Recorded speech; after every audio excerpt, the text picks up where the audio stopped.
Hello and welcome to my channel. In this video I will show you how I painted this Blood Raven Primaris Space Marine. Here's the color list. To start, I cleaned the model from all the mold lines and I assembled it. I left the bolter arm on the side for ease of access to the chest area. I primed it via airbrush with Vallejo black primer and I've tried to achieve a smooth surface. I decided to start the paint job from the armor. I took advantage of the airbrush by laying down a base coat of corn red that you're gonna see me mixing over here with some water and some Vallejo airbrush thinner to a milky consistency. As you watch me thin the paint in the airbrush, I will tell you that this is a first video of a series that I'm planning on releasing where I'm gonna show you how to paint all the major chapters with a Primaris model. I also ask you to forgive my accent, but not being a native speaker, I'm trying my best to do this voiceover. I always test the spray over a piece of paper before going on the model. I check for a good pressure setting, for a good color, and for a good paint consistency. I was happy with it, so I started applying onto the model. I used relatively low pressure and a steady paint flow to achieve thin layers and to get a smooth coverage. It's important for the surface to be smooth because when we're gonna go over it with the brush, we need the color to be free to flow in all directions, avoiding rugosity that would ruin the smoothness of the end result.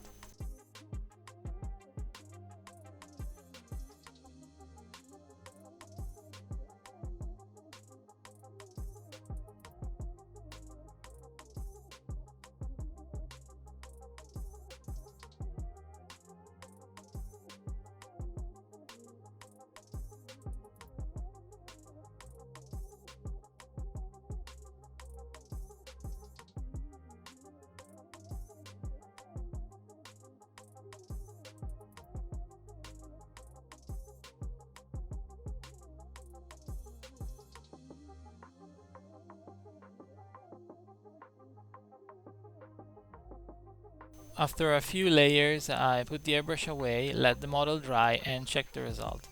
I had a solid color and a very smooth surface, which I liked. I felt like it was time to put the airbrush away for good and play with the brush. The first thing I did was to mix some shade colors on the wet palette. I put corn red down, together with some dark sea blue and a speck of black. I mixed the corn red with dark sea blue together because they are complementary to each other. This would give us a very nice dark shade of the corn red without changing the hue too much. I added a little bit of black to make it darker, and I was happy with the color that I got.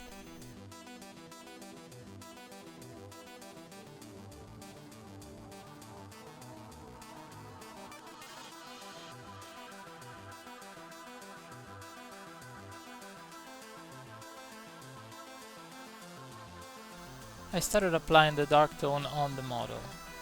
This color was placed in order to simulate a very reflective surface. I was trying to get that look by keeping the shadows and highlights close together in a short distance from each other, so to simulate reflections. This phase is not a precision stage, you just need to sketch the lights and shadow on the model. The only rule that I follow is to have very thin layers, so I'd rather apply the color twice rather than having one thick layer. This is gonna give me a lot more room for corrections and is gonna let me achieve a smooth result in the end. The blendings are also gonna be easier if you have thin layers with no irregularities on the surface.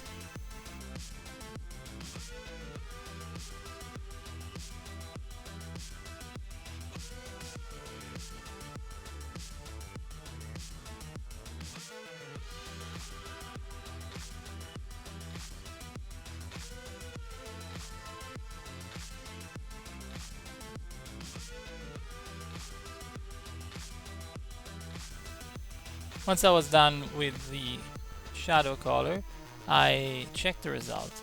I looked for correct shadow placement to see if it was giving me or starting to give me that very 3D effect that I was trying to achieve. Feeling happy with it, I mixed some of the shadow color and I've added a lot more black to it, creating a second shadow.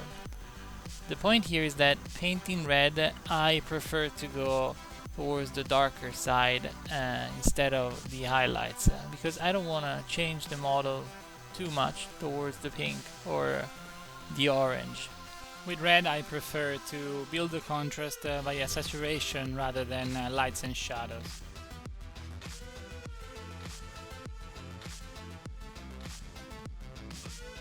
I applied this darker tone inside the previous one. These would deepen the shadows, giving us more three-dimensionality, which is what we want to achieve while we paint a model. And this is not a precision stage, we just need to place the colors and see if we like that.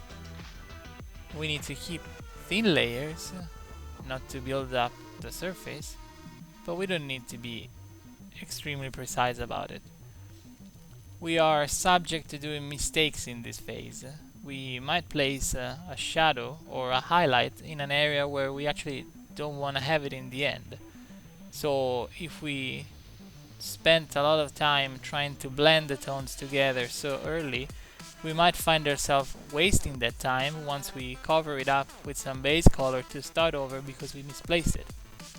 I'm pretty sure that if one day I'll be better at judging the correct placement, I might speed up all of these, but I'd rather take my time right now. After a second shadow, I started to go towards the highlights. I mixed highlight color with magenta and Liquitex heavy body titanium white to the corn red. I felt like I'd gone too far on the palette, so I added a little bit more of the corn red.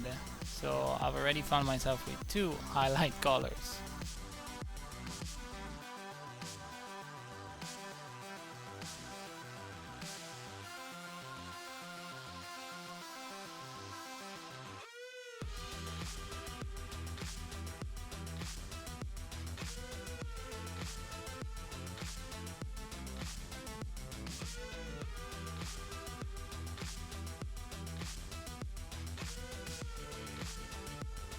I applied it to the untouched corn red areas that are left from the airbrush layer, and keeping it inside, I started to notice that 3D effect that I was talking about. The distance from the darkest area and this highlight color is very short on the surface, so the shiny reflective look that I'm trying to achieve is starting to come out.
Following the first highlight, I decided to push the contrast a little bit more, adding a second one, using the previously mixed lighter tone.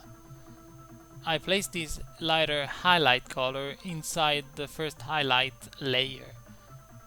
I did it by sketching it on the model without being too precise, and the only rule that I followed is to keep the layer thin, so to have a very smooth surface.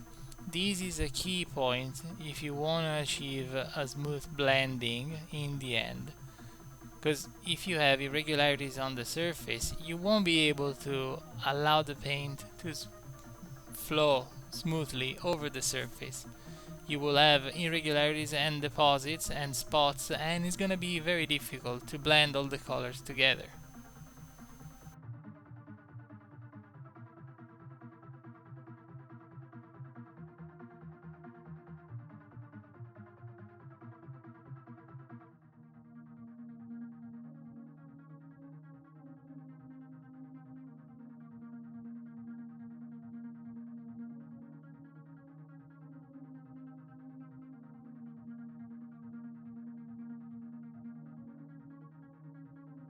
After I've placed and sketched all the highlights and shadows on the model, on the armor, I judge the result. I like it, so I decided to start what is going to be the longest step of all this painting process, which is the blending of all the transitions on the armor.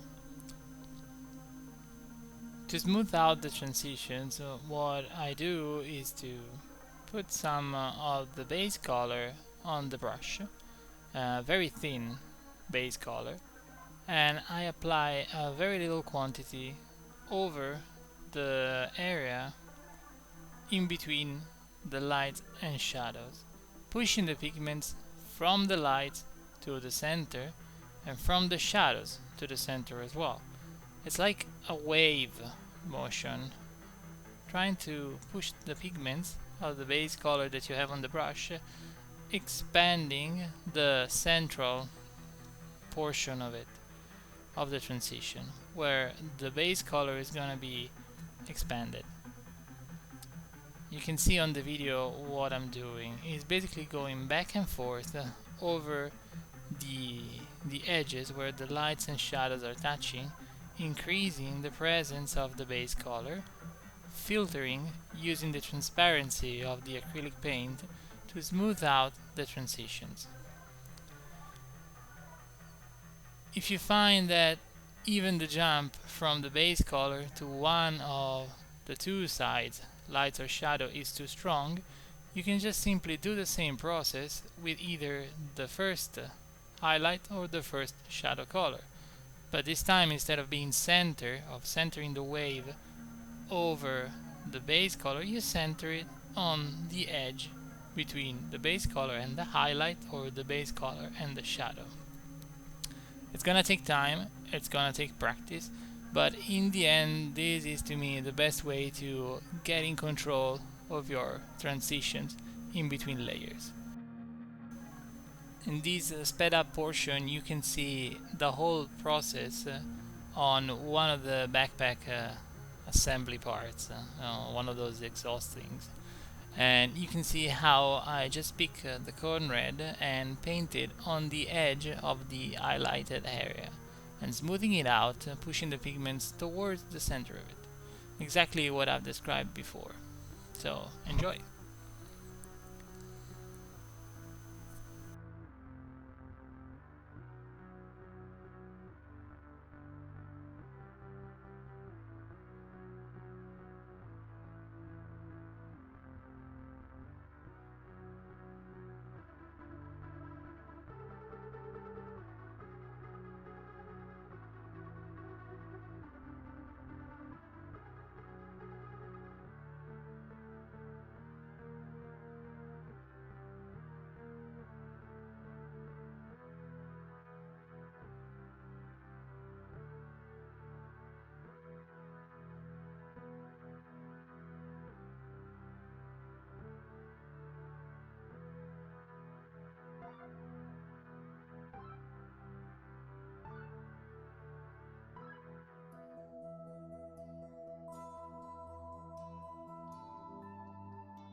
If you feel like what I've done over here is not clear enough, and if you wish for me to produce a video specifically on this technique and on this passage, shoot me a comment. I will see what I can do and find maybe a better way to show you what I'm doing in this process, maybe on a bigger surface where it's gonna be easier to see.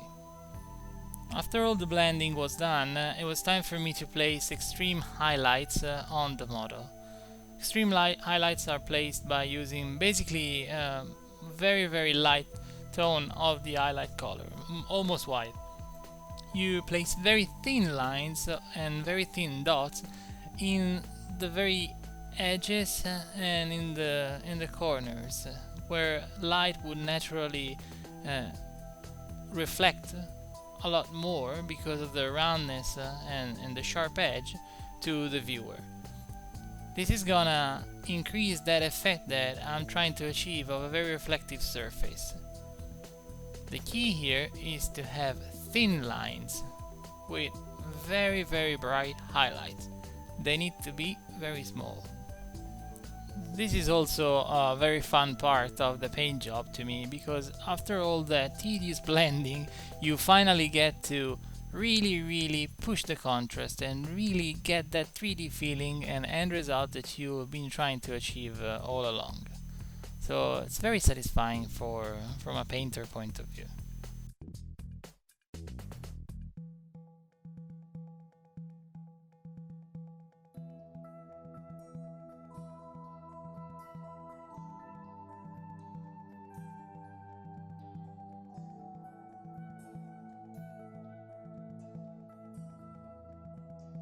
I am quite new to this YouTube thing, so being this my second video overall, I am really looking for feedbacks on what I'm showing you and my editing and whatever else you can think of.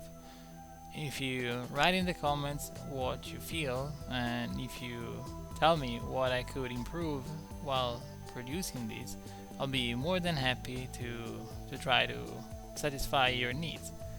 It's fun for me, but I'm not sure if my audience is finding it interesting or not. So please keep engaged and let me know your opinion. It matters.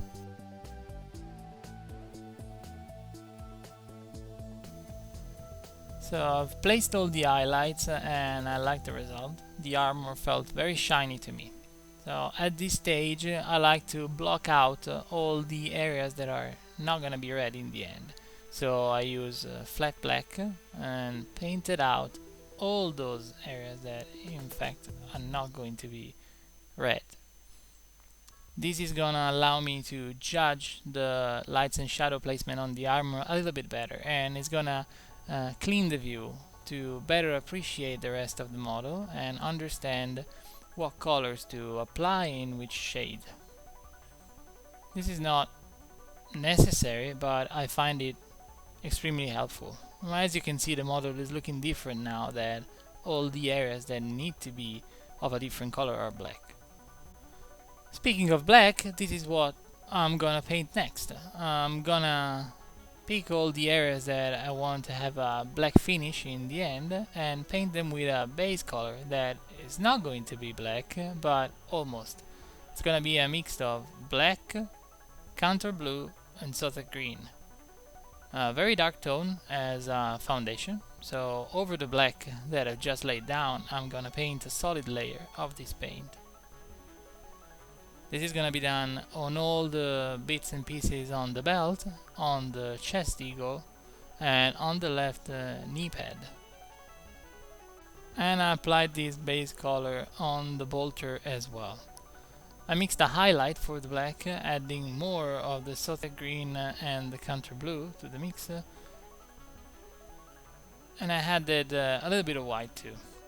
This color was painted on the edges of all these areas, especially on the crisp chest eagle. It just hit the edges. Yeah, one by one, so to have a very sharp finish look. Don't worry if you misstep, you still have the base color that we applied. You can go back and thin it down and lay it on the recesses or in the recesses.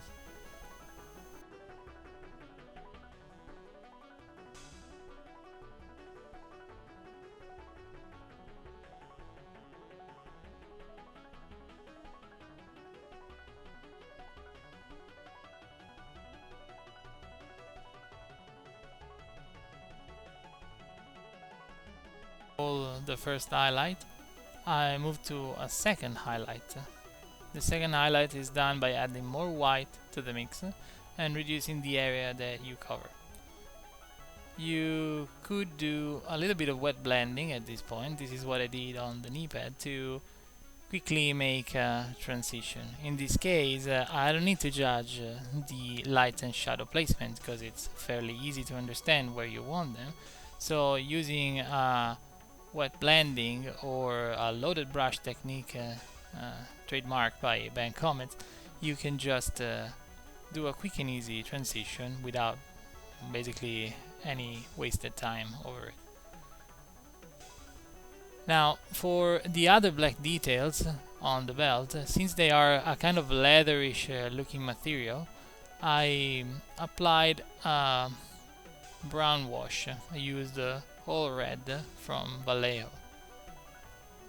It's the same color that now you see me apply on the shoulder pads as a foundation for the lighter tones that are gonna come later. So even in this case, being the surface very wide and the fact that we want to achieve a very smooth end result, I applied very thin layers. So even if the color is covering very well, I applied thin layers and multiple coats to achieve a very smooth finish. It's paramount if you wish to get a smooth end result. I added ivory to the palette, mixed it with a little bit of the whole red, and placed it as a base color for the shoulder pads. As you can see, this color is very transparent, so it's gonna take a few layers to really reach smooth coverage. But one has to resist the temptation of doing a thick layer.